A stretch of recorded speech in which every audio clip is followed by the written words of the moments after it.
Ahoy there! It's time for the penultimate 2019 episode of this series where you watch miniatures rotate for 4 to 5 minutes whilst I talk over them.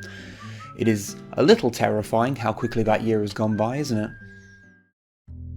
First up this month is Da Red Gobbo. Although it's this year's Christmas-themed miniature, you might notice that he is decidedly un-Christmassy here. You see, I'd wanted to get hold of the old Red Gobbo mini for a while, but they tend to sell for quite a bit more than what I'm happy to pay for what is fundamentally just a fancy grot. So when I saw they were doing a new one, I thought it'd be fun to get it and remove all the holiday stuff and make him into a more traditional Red Gobbo. Granted, this did mean that I spent way more buying this Gobbo than I would have buying the second-hand old Gobbo, but let's not dwell on that. It was actually surprisingly simple to remove all the Santa paraphernalia from him. It was mostly just a case of chopping it off and smoothing out what remained. The hardest parts were the hat, since I had to try and match the texture of the fur with green stuff to make it into more of an Ushanka type thing, and the chainsaw just simply because pinning a new weapon onto a hand so small was kind of finicky. The rest was mostly just a different paint scheme really, although I did replace his fake beard with an orc jawbone since I thought it would be a fitting replacement. Oh, and I also popped him onto a 40mm base so he'd look a little more important.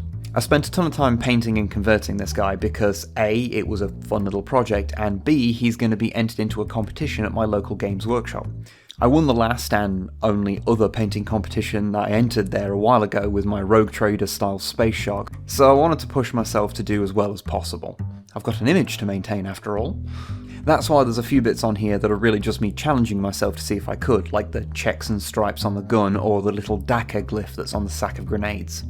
Overall, I'm really happy with him aside from the black of the coat, but then black is a weird colour. It's like easy to do but also quite hard to give depth to. I'm sure I'll figure it out someday, but for now this is totally fine and I'm happy enough with the rest of the model that it doesn't bother me. The second mini I painted was the second Wraithlord for my Eldar. If you've seen my previous painting log videos, you'll have seen a bunch of Spirit Host Eldar done in this simple style, so there's nothing major to report here.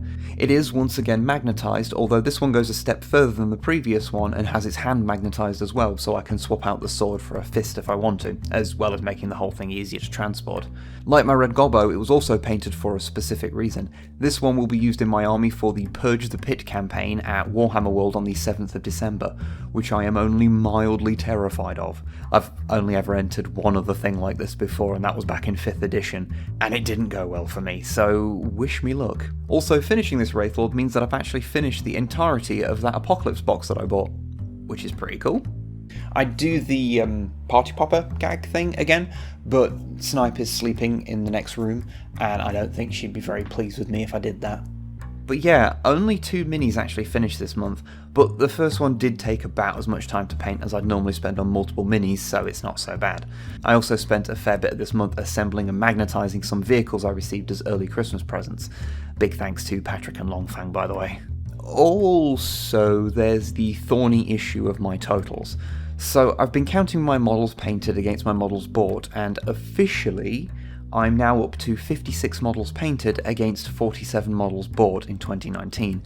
But unofficially, well, as people who watch the main channel will know, Snipe and I bought the Sisters of Battle army box to start a joint Sisters army. But I'm not counting it towards my totals because A, it's a shared thing between the two of us, and B, we don't know if I'll actually be painting any of them at this point. I know, it's a bit of a cop-out excuse, but it's one of those things where neither counting it or not counting it is particularly accurate. My system was just not designed for this kind of thing. Tell you what though, to make up for it, I'll actually get one of those Sanguinary Guard finish for next month. You know, those ones I bought to reward myself with and then got totally distracted painting Eldar for. Yeah, I'm not good at stuff, okay?